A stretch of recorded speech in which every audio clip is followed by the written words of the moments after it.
My parents treated me like the extra child and gave my college fund to my sister, but at family dinner I opened an envelope that silenced everyone. Hi, I'm Vanessa. They always said I was the strong one, the quiet one, the one who didn't need anything. And maybe that's why they thought they could take everything without asking. My med school fund given to my sister, my research claimed in her name, even the house I grew up in, lost behind my back until I bought it without telling them. Then one night at dinner, Claire smirked and said, "Remember when they picked my college over your med school?" Dad raised his glass and smiled. Good thing we bet on Claire. So, I opened the envelope and watched their world flip in silence. But how did it get to this point? And how many times can one family erase you before you finally stop disappearing? Let me tell you, I could feel the tension the moment I stepped onto the porch of my childhood home. The paint on the front door was flaking, the welcome mat was frayed, and the porch light flickered like a dying firefly. Des Moines evenings in early October had that kind of chill that slipped beneath your coat, quiet but insistent. And as I reached for the doorknob, I knew this dinner wasn't going to be just about pot roast and small talk. Inside, the smell of overcooked onions clung to the air like regret. The dining room looked the same as it did when I was 16, except older, more tired. Wallpaper yellowed at the edges. A framed cross-stitch reading, "Family First," hung crooked on the wall, and the once proud china cabinet now had a noticeable lean. Claire's voice echoed from the kitchen, overly loud, theatrical. "It's from the article in Des Moines Monthly. They wanted a shot of me by the courthouse steps, but I said no. I wanted something more personal." I followed the sound, spotting her in her full performative glow. She held a wine glass like a prop, gesturing dramatically as Mom beamed at her. Dad stood by the counter with his arms crossed, nodding like her manager. Then there was me, standing in the doorway like a guest in my own home. On the refrigerator, I saw the cover of the magazine Claire was talking about. Her photo stared back, bright smile, stiff shoulders, arms crossed with fake confidence. The caption read, "Clare Brenton, the legal mind of the Midwest." I almost laughed. Claire hadn't won a case worth mentioning in years, but she sure knew how to market herself. "Vanessa, honey," Mom called out, finally noticing me. "You made it just in time." Claire turned with a half-smile that didn't quite reach her eyes. "We were just talking about the article. Did you see it yet?" I glanced at it. I replied evenly. Dad cleared his throat. "You know, not every day one of our own gets featured like that. It's quite a thing." "Yeah," I said, walking toward the dining table. "It's something." Dinner was already plated. Mom had pulled out the special occasion dishes, floral edges, slightly chipped, just like always. She served Claire first. I seated myself at the far end of the table across from the sideboard where a stack of unopened bills teetered beside a bowl of dusty mints. For the first few minutes, I let them talk. Claire relayed a story about a difficult client who didn't understand legal jargon. Dad chuckled like it was the funniest thing he'd heard all year. Mom kept offering Claire more potatoes. Then came the moment that split the air. Claire took a sip of her wine, leaned back, and with a grin that had razors behind it said, "Remember when they picked my college over your med school, Ness?" The table paused. My name hadn't even been in the air for 5 minutes before she stabbed it. Dad laughed, not even looking at me. "Good thing we bet on Claire." Mom chuckled, too, eyes flicking toward me. Not a trace of apology in them. I sat there watching their faces, their cheerfulness so sharp it sliced through years of quiet hurt. And then I smiled just slightly. I reached down, pulled my bag from the side of the chair, and placed a thick manila envelope on the table. "I've been meaning to bring this," I said, my tone steady. Claire looked at it like it was a snake coiled and ready to strike. "What is that?" I slid it toward Dad. "The deed." He blinked. "To what?" "To this house," I said plainly. "You refinanced it 3 times to pay for Claire's law school, her condo, and her networking trips. You defaulted. The bank put it up for foreclosure 3 months ago. I bought it." Silence. Claire's fork froze halfway to her mouth. Mom's face turned the color of chalk. Dad opened the envelope with shaking fingers, scanning the documents. His lips moved, forming words silently. "You're joking," Claire muttered. "That's not possible." "It's legal." "It's done," I said. "You bought the house?" Mom asked, her voice smaller than I'd ever heard it. "I didn't want you to lose it. But I also couldn't let this keep happening." Dad leaned back, stunned. "We didn't even know." "I know," I interrupted. "That's the problem." Nobody touched their food after that. The table that used to echo with praise for Claire had gone stone cold. And as they sat there, my parents stunned, Claire fuming behind her wine glass, I didn't gloat. I didn't smirk. I just let the silence expand. In that silence, I finally became louder than all of them. I wasn't their afterthought anymore. I wasn't the backup plan. I was the one who saved them and didn't ask to be thanked. But even as I stared at their shocked faces, I remembered the moment I first knew I was never the one they bet on. I was 17, trembling with hope, holding my med school acceptance letter in both hands. I had worked 2 jobs, tutored younger students, volunteered at the hospital every weekend. I earned that letter. I couldn't wait to show them. Dad barely glanced at it. "That's not realistic, Vanessa. Med school's expensive, and we've already started paying for Claire's tuition." Mom added gently, "You're strong, honey. Claire needs the support more." And just like that, my dream shriveled in their kitchen light. I took that letter upstairs, folded it neatly, and placed it in the back of my desk drawer. I never brought it up again. They never asked. But tonight, they would remember. Not because I said it louder, but because I finally said it with proof, with a pen, with a purchase, with power. As we walked to the car that night, the cool air clung to my skin. I didn't speak, didn't cry, didn't even look back at the porch where my parents still stood. The envelope in Dad's hand like a grenade that had already gone off. Sorrel was quiet beside me. She didn't offer platitudes. She knew I didn't want comfort. I wanted silence. The kind that meant power had shifted, not evaporated. Driving home through dimly lit streets, my mind didn't stay in the present.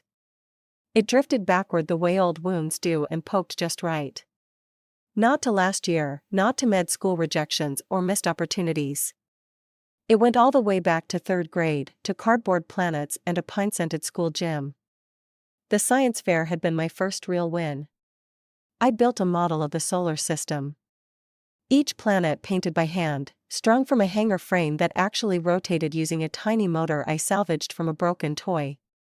I still remember how my teacher's eyes widened when the lights dimmed and the planets began to spin, each one glowing from the battery-powered bulbs I'd wired. She said it was beyond grade level. Said I had a mind meant for more. I held the blue ribbon so tightly my fingers ached. I couldn't wait to get home. But when I burst through the door full of pride and clumsy excitement, the living room was already full of Claire's drama club friends, of branches, and glitter and a papier-mâché tree trunk. She got cast as tree number 2, my mom exclaimed like Claire had landed a lead role on Broadway. Dad was hot gluing moss onto cardboard. I stood there, ribbon dangling from my wrist, waiting. I waited through the pizza order, through the phone calls to relatives being invited to the big performance. No one asked about my ribbon. No one looked at my model. Eventually, I carried it upstairs and placed it on my dresser. The tiny orbits kept spinning long after I'd crawled into bed. I left them on through the night. It was the only light in the room. That was the first time I realized I could be extraordinary and still invisible. Years later in college, I tried again. I didn't just want to be seen. I wanted to matter. I poured myself into a research paper on early markers of neurodegenerative diseases. I spent nights in the library scouring case studies, compiling data. When I got a call from the med school program head saying my preliminary work was promising, I allowed myself a sliver of hope. Claire by then was between majors again. One night she visited campus, claiming she needed to study somewhere that wasn't loud. I let her crash on my futon. I was halfway through my draft, scattered pages everywhere. "This is heavy stuff," she said, flipping through one of my printouts. "It's for a neuro pre-med grant," I told her. "You wouldn't be interested." She smirked.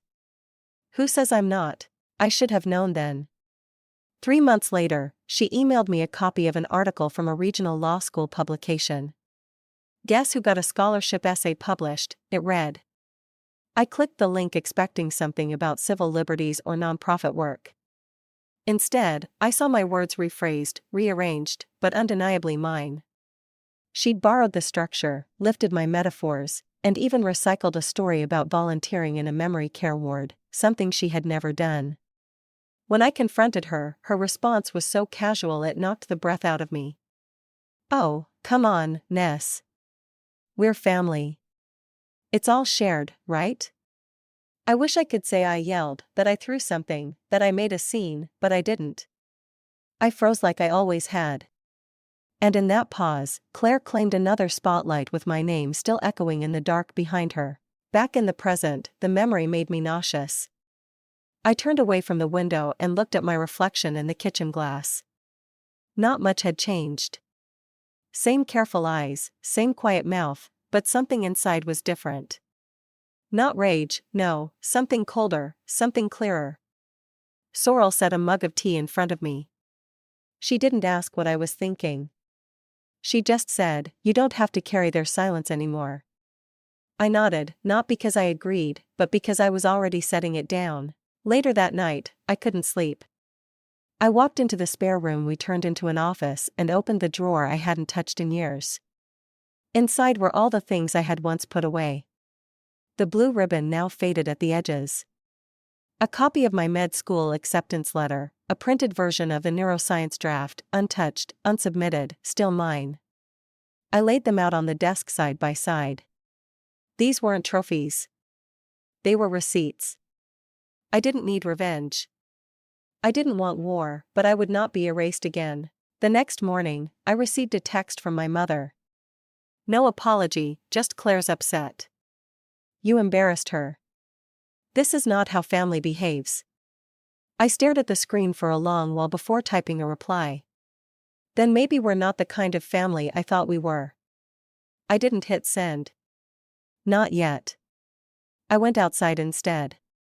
The morning air still held traces of last night's chill, but the sun had begun to push its way through. Sorrel stood on the porch, arms crossed, watching the street like something might change. She looked at me and asked gently, "Are you okay?" I considered lying. But I was done doing that. "No, but I will be." Inside the house, the silence had changed. It wasn't about being shut out anymore.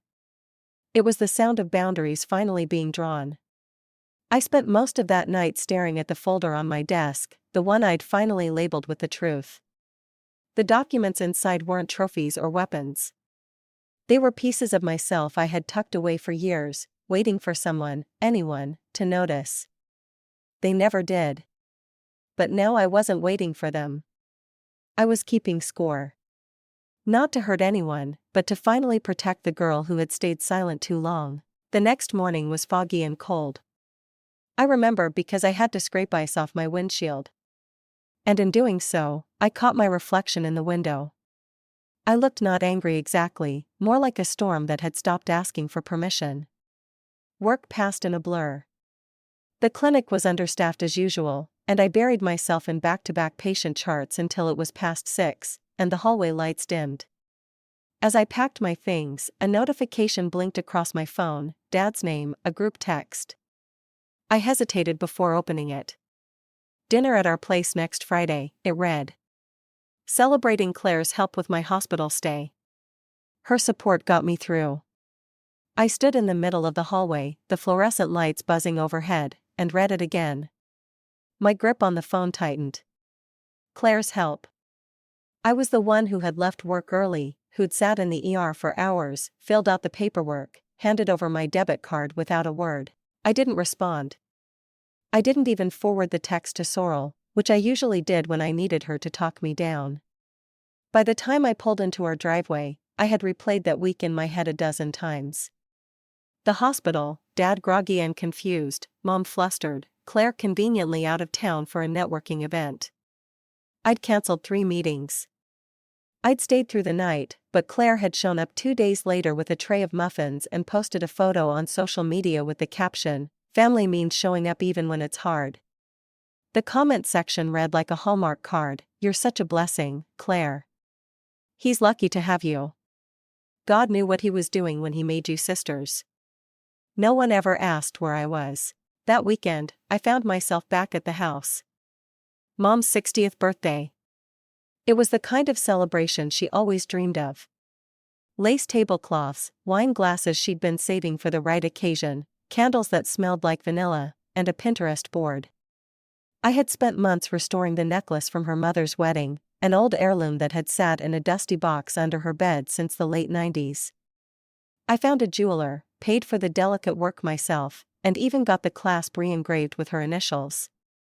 I wrapped it in soft velvet, placed it inside a polished wooden box, and wrote a handwritten note tucked beneath the lid. She opened it during dessert in front of everyone. Her hands trembled just slightly when she held it up. "Claire, you always know just what I like," she said, eyes glistening. I blinked. Laughter bubbled at the table. Claire leaned over, gave Mom a peck on the cheek, and whispered, "You deserve the best, Mama." The box was still in front of me. The note was still inside. I looked at Sorrel, who sat across from me. She knew. Her face didn't change, but her eyes flicked to the necklace, then to Claire, then back to me. I smiled politely and drank the rest of my wine in one long pull. On Monday, a photo of Mom wearing the necklace showed up online with the caption, "A gift from Claire. She knows my heart." The comments were again exactly what you'd expect, "That girl never misses. She gets it from her mama." Claire has always been the thoughtful one. I didn't correct it. Neither did Claire. That night, as I folded laundry and watched Sorrel silently stack dishes in the kitchen, I said aloud for the first time, "I think I've been trained to stay quiet." She didn't stop what she was doing. "Trained by who?"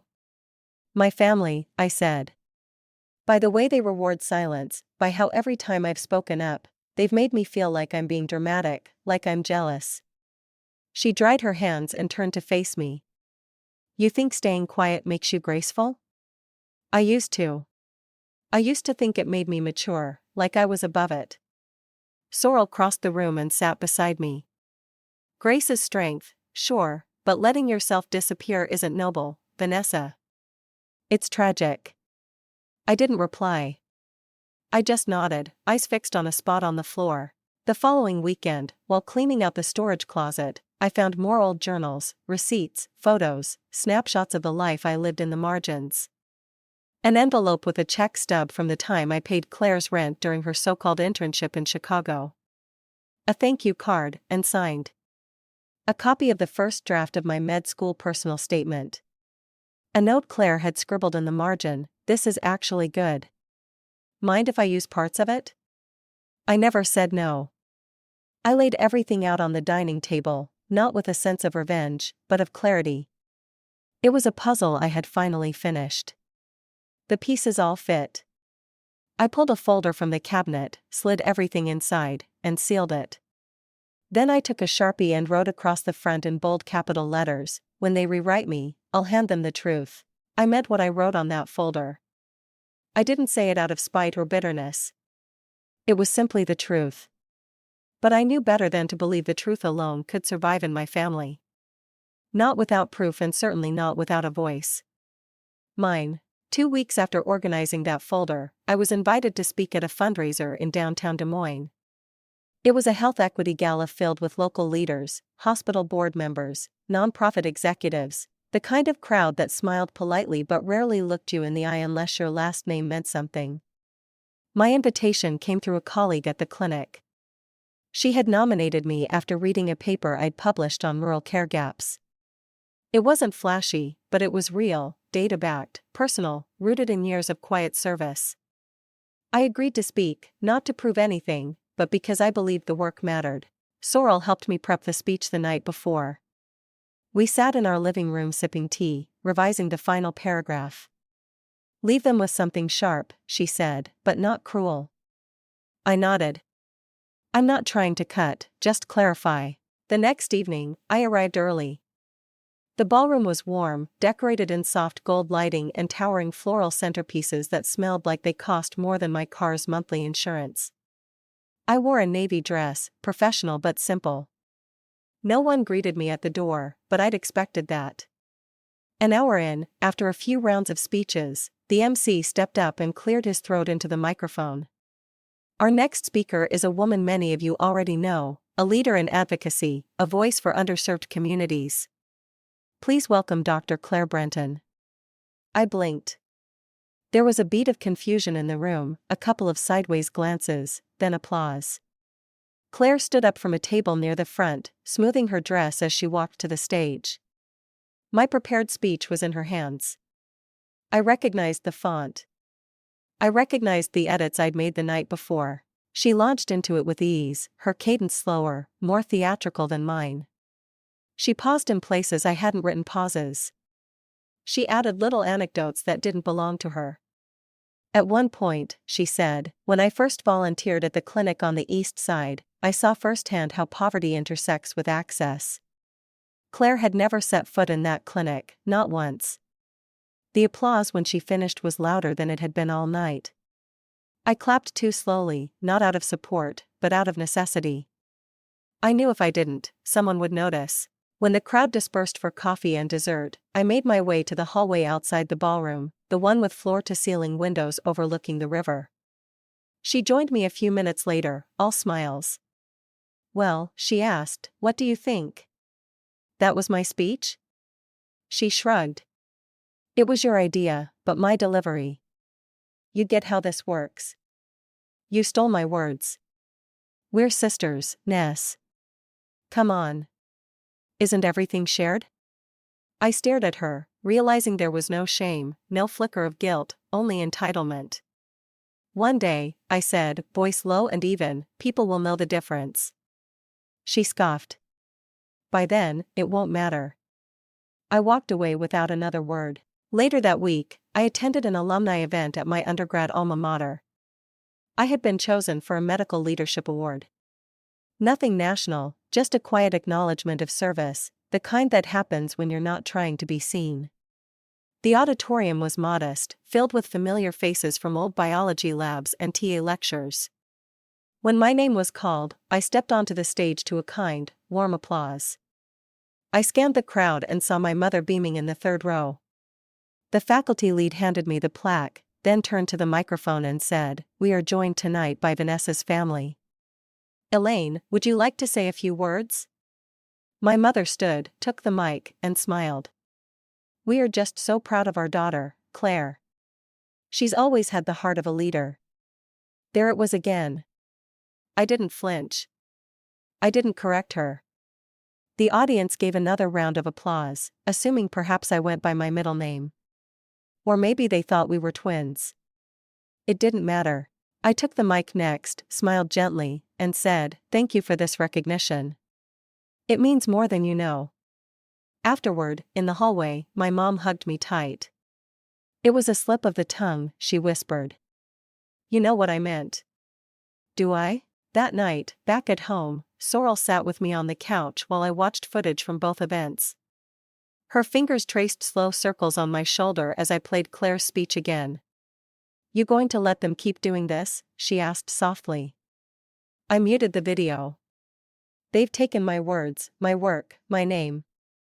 So? "So no," I said. "Next time they speak for me, I'll answer." And I meant it, not as a threat, but as a promise to myself. I wasn't going to shout or argue. I wasn't going to post anything online or send dramatic emails. I was simply going to be undeniable. The drive home from the alumni ceremony had been quiet, not heavy, but thoughtful. I remember glancing at Sorrel as she drove, her hand resting gently on the gearshift, her eyes watching the road, but occasionally flicking my way, checking. I hadn't said much since I told her, "Next time they speak for me, I'll answer." I meant it. But I also knew silence when it's lasted long enough doesn't just break. It has to be unlearned. A few days later, Just after lunch at the clinic, I sat in my office sorting through billing files when my phone buzzed with a notification. It was from the bank. A withdrawal of $4,500 had been made from an old joint account I had with my mother. That account had been created when I was in college. Technically hers, but used for emergencies when I was putting myself through undergrad and couldn't always afford groceries or car repairs. It was barely touched in the last few years. We had agreed mutually that it would stay untouched unless it was absolutely necessary. There had been no emergency. I logged into the account, heart thudding low in my chest. The funds had gone to a credit agency, a payment on a maxed-out card, Claire's card. I didn't react right away. I just sat there, blinking at the screen, the buzz of the fluorescent lights over my head suddenly sharp. I waited until the clinic closed, then drove straight to my parents' house. I didn't call first. I didn't knock when I got there. I walked in like I used to back when things hadn't felt so transactional. Mom was in the kitchen stirring something in a pot. The scent of beef stew filled the air. She looked up and smiled. "Hey, sweetie, I was just thinking of calling you." I leaned against the counter. "We need to talk about the account." She didn't pretend not to know what I meant. She didn't even blink. Claire needed help. It was a temporary thing. I stared at her. "Without asking me." "You weren't using it," she said simply. "It's not like you'd miss it. It wasn't yours to touch." She set the spoon down, her voice softening in that way she always used when trying to end a conversation without resolution. "She's your sister. She's going through a lot right now. And I'm not. You've always been the strong one." There it was. That line, the justification they used like a get-out-of-jail-free card. I pushed away from the counter and walked out before I said something I'd regret. I didn't go home right away. I drove to the park near our apartment, the one with the little wooden benches facing the lake. It was dusk by the time I sat down, and the air had cooled. I pulled out my phone, logged into my bank, and transferred every remaining dollar out of the joint account. Then, I made a call to close it entirely. That weekend, I started pulling my name off anything even remotely tied to the family estate. I thought that would be the end of it until I received a letter from the city housing office 2 weeks later. It was addressed to me, but the content didn't make sense. "Congratulations," it read. "Your low-income rent deduction has been approved." I didn't apply for that. The letter included a breakdown, proof of residence at my address, Claire's name as the applicant. Somehow, she had used my home address, my personal private residence, to claim she lived there, qualifying her for a program she didn't meet the criteria for.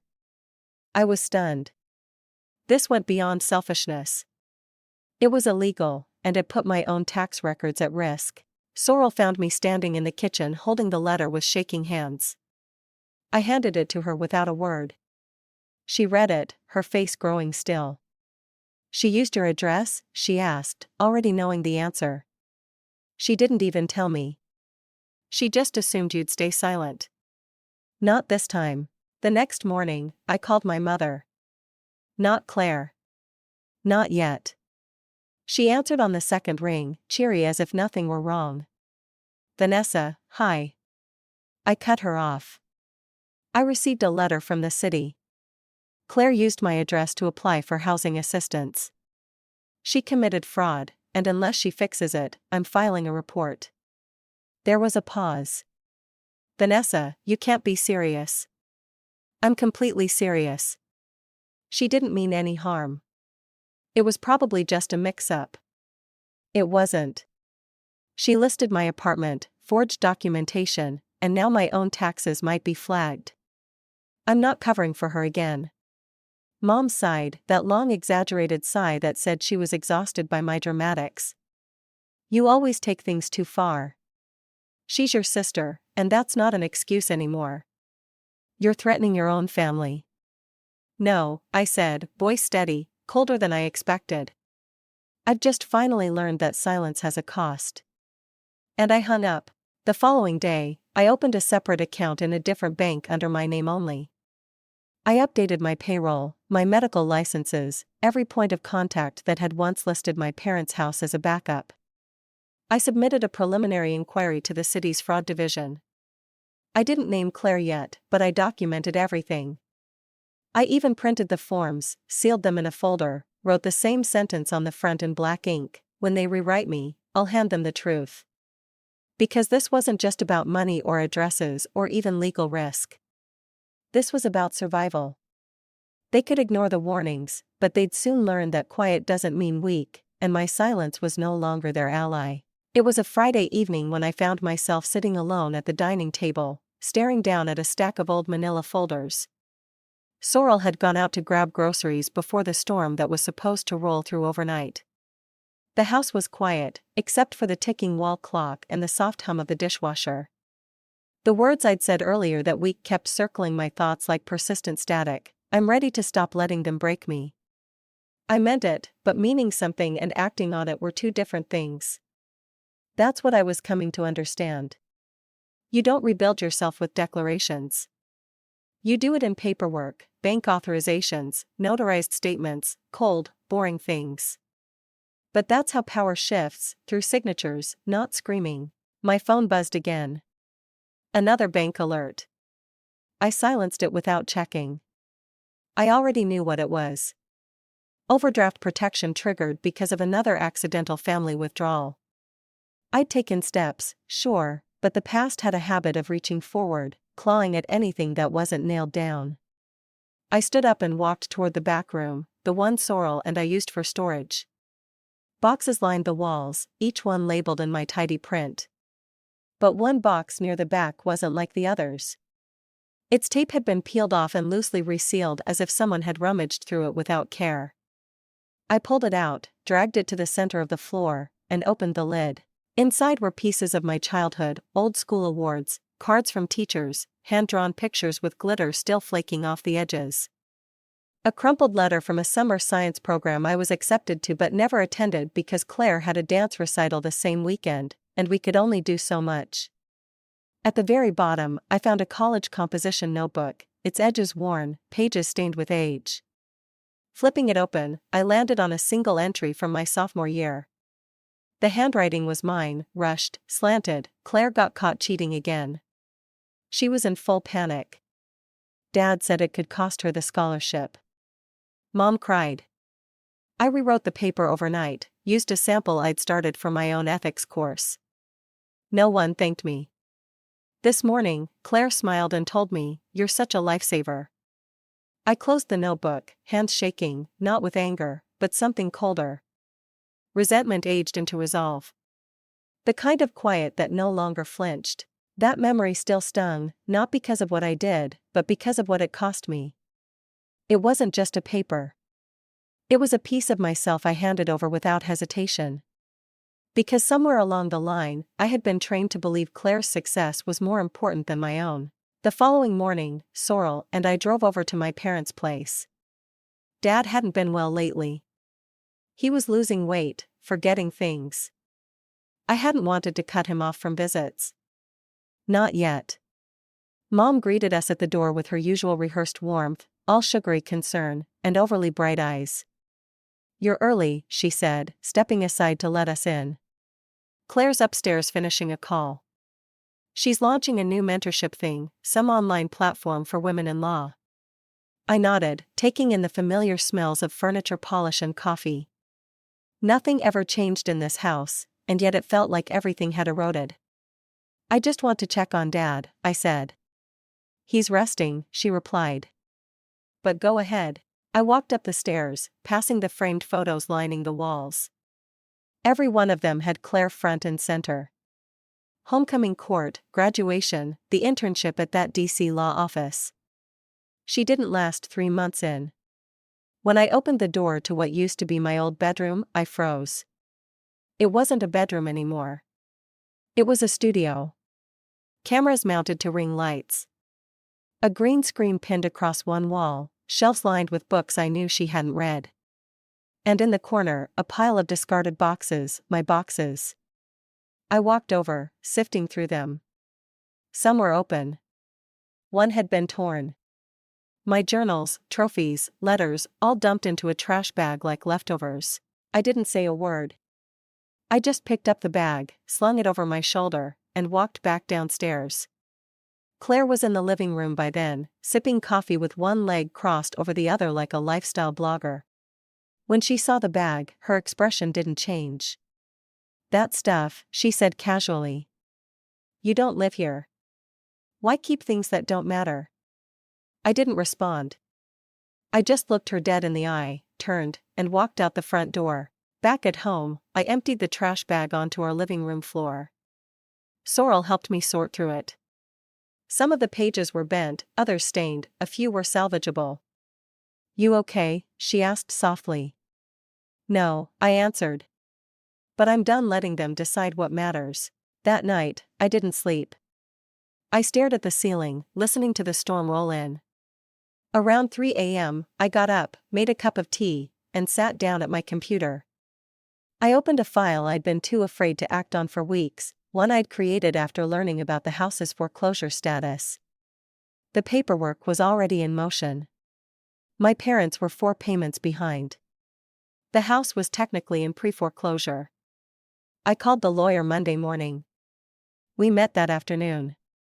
It was quiet in the office, the kind of space where you didn't raise your voice because the walls were lined with real power, legal terms, deadlines, consequences. I signed the first set of documents calmly, methodically. The lawyer explained everything twice, but I didn't need clarification. I knew exactly what I was doing. By Wednesday, the sale was in escrow. I used personal savings, pulled from years of extra shifts, bonuses I never celebrated, and a small inheritance from my grandmother they'd never even asked about. I didn't tell Sorrel until the deal was nearly done. She looked at me wide-eyed but steady. "Are you ready to break them?"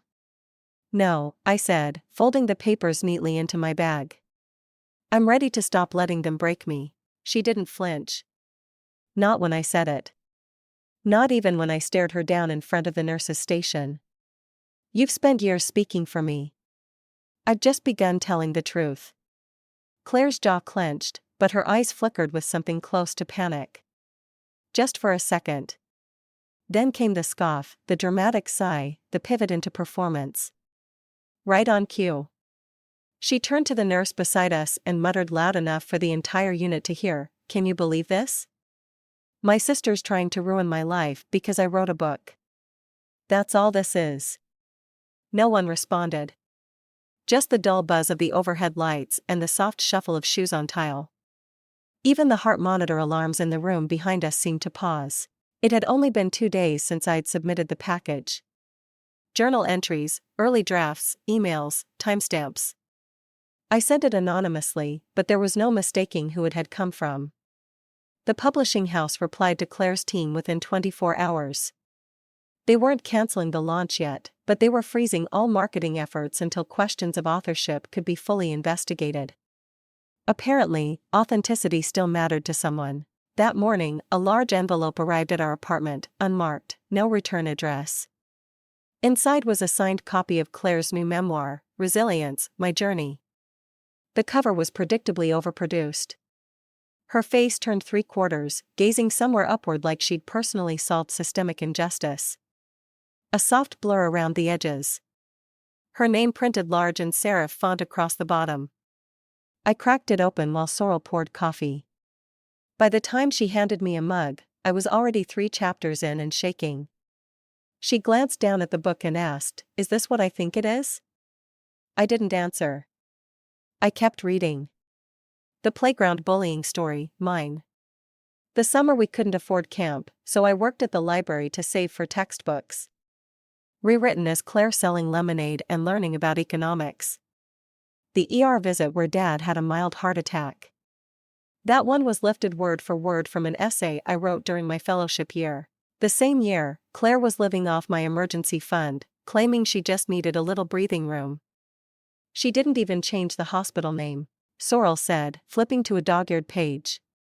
She didn't have to, I said. She knew no one would question it. When the local news aired her interview that night, it was like salt in a reopened wound. Claire sat across from a wide-eyed anchor in a set designed to look like a mid-century living room.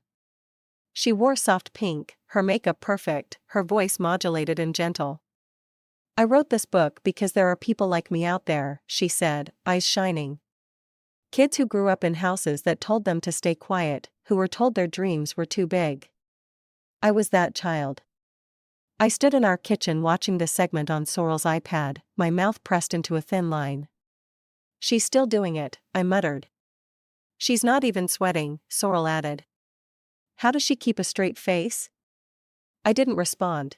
The next morning, I called a contact I hadn't spoken to in years, a woman I knew from residency who now worked in legal compliance for a publishing group in Minneapolis.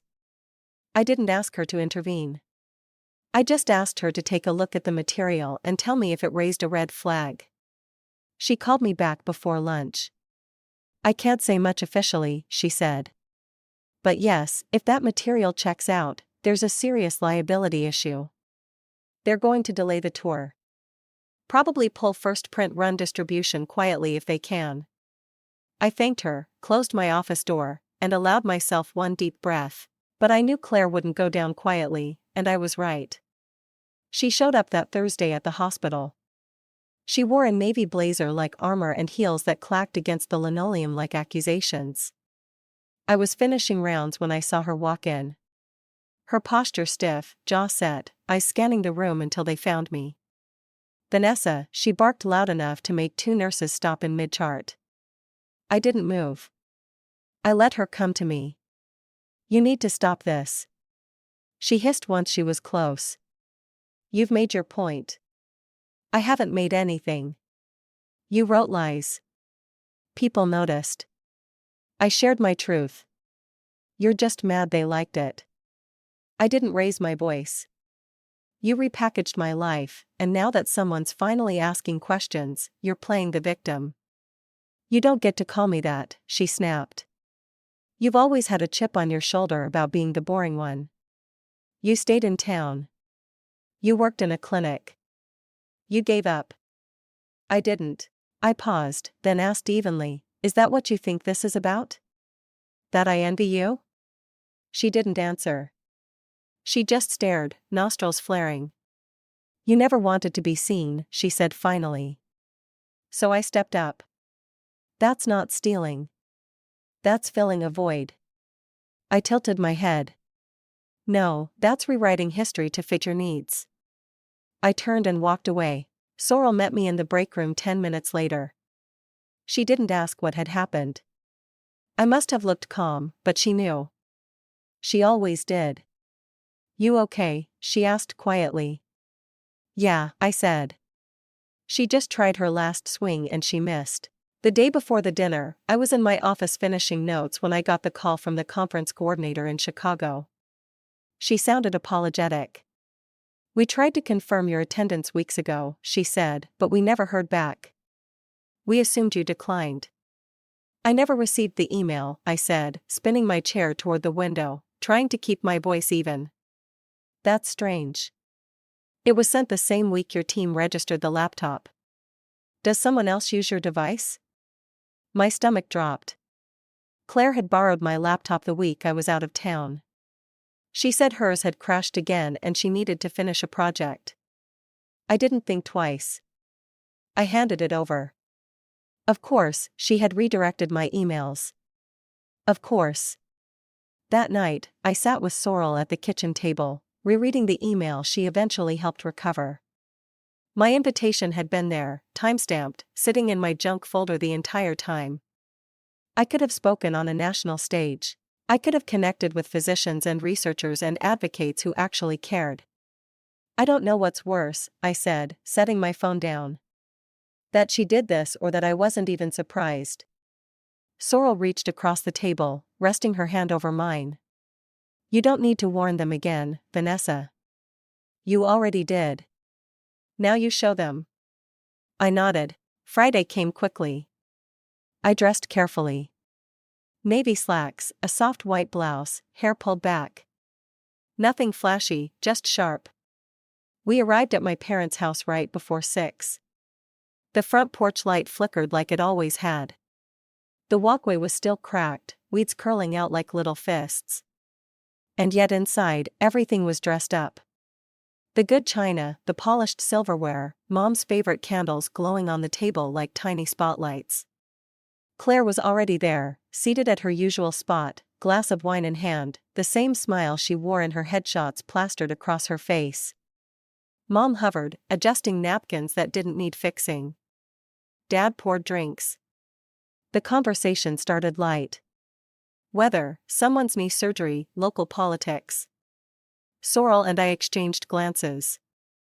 We both knew the script. Then, like clockwork, Claire leaned back in her chair, took a sip, and said, "Remember when they picked my college over your med school?" My father chuckled. "Good thing we bet on Claire," he said with pride so thick it almost stuck in his throat. My mother gave a tight little smirk, eyes not even glancing in my direction. I sat still for a moment. Then I reached into my bag, pulled out a manila envelope, and placed it in the center of the table. Claire's smile wavered. Dad looked confused. "What's this?" I met his eyes calmly. "It's the deed to the house." He blinked. "I don't understand." "You refinanced it to cover Claire's tuition. Then again for her condo, then again when she maxed out her cards. 3 months ago, the bank started foreclosure. You didn't notice, but I did." Mom dropped her fork. The sound was sharp. Final. "I bought the house," I continued. "I own it now." For a long second, no one moved. No one breathed. "You're joking," Claire said, eyes wide. "You think I joke about saving the house you almost lost?" Dad picked up the envelope with shaking fingers. He opened it, scanned the paperwork, his face drained of color. "I didn't do this to shame you," I said. "I did it because someone had to. But I won't carry this family anymore unless there are changes." Claire's voice was shrill. "So what now? You want rent money?" "No. Mom and Dad can stay. They'll never owe me a dime. But you, Claire, you have 30 days to move out." Her mouth opened, then shut. For once, she had no script. I turned to my parents. "There's a trust. It covers property taxes, maintenance, utilities, enough to live comfortably, but it doesn't cover Claire." "Not anymore." Mom finally found her voice. "Vanessa, she's your sister.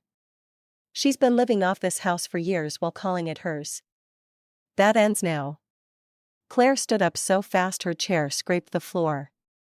"You're a snake. This is about ego. You couldn't stand that they loved me more." "No," I said, rising. "I couldn't stand being erased." Sorrel placed a steadying hand on my back. "You're kicking me out," Claire whispered. "I'm holding you accountable," I said. "It's not the same thing." She stormed out, her glass shattered in the sink on the way. My mother looked down at her plate. My father held the deed like it was a ghost. The room was quiet except for the candles flickering. Then Dad said, barely above a whisper, "You were always the one who stood up. We just didn't see it." I didn't reply. I didn't need their apology, just their silence while I finally took my place at the table. The house was quiet again. Claire had packed her things, what little she hadn't already spread between 3 apartments, and left 2 days after the 30-day deadline. No dramatic exit, no apology, no hug goodbye, just a thud of her suitcase against the doorframe and the sound of her car fading down the street. I didn't watch her leave. I was in the garden with Sorrel, trimming back the overgrown hydrangeas my mother never got around to tending anymore. I hadn't planned it that way. It just happened, but it felt right. A few days later, the phone rang while I was making tea. I glanced at the screen. "Mom, just that." No photo, no emoji. I let it ring once, twice, then I answered. "Hi," I said. Her voice was softer than usual, hesitant. "Vanessa, I wasn't sure you'd pick up." I did. Silence. "I'm not calling to talk about Claire," she continued quickly. "I just wanted to see how you're doing." I didn't respond immediately. I stirred honey into my cup, the spoon clinking against porcelain. Eventually, I said, "I'm fine." "Good," she said, but her voice cracked on the word. "I've been thinking a lot since dinner." "So have I."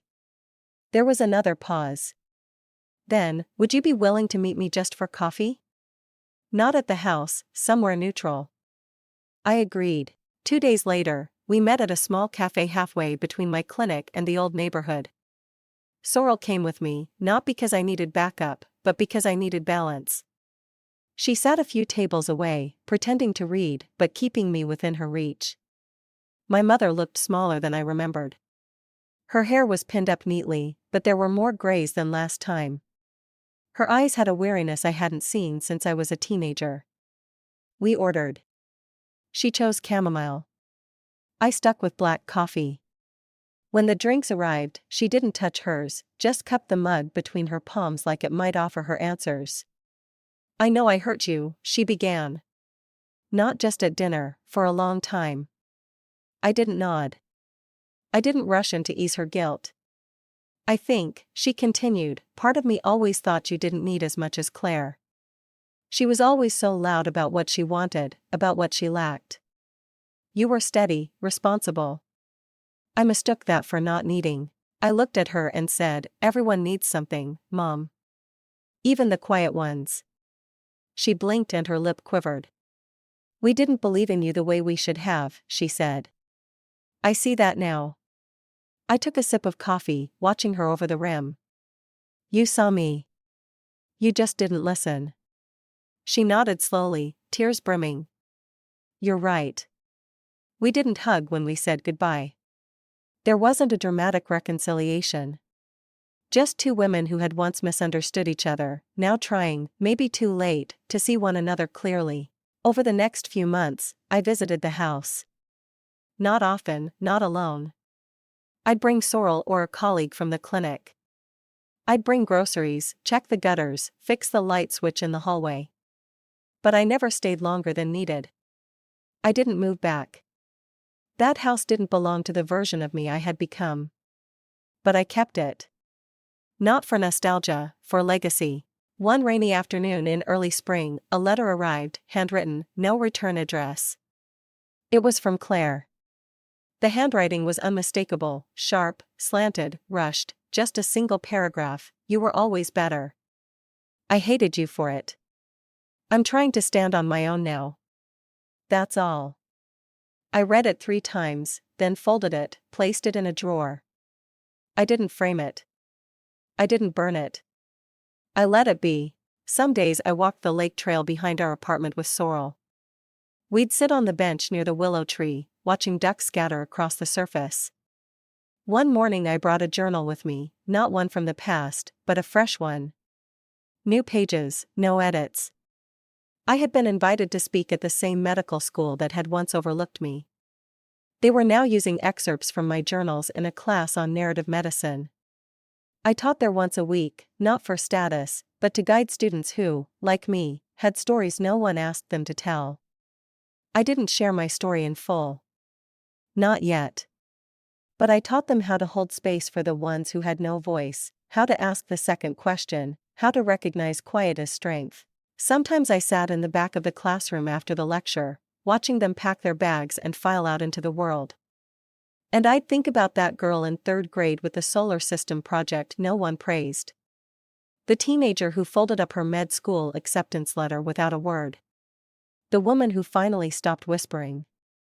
Some families break you.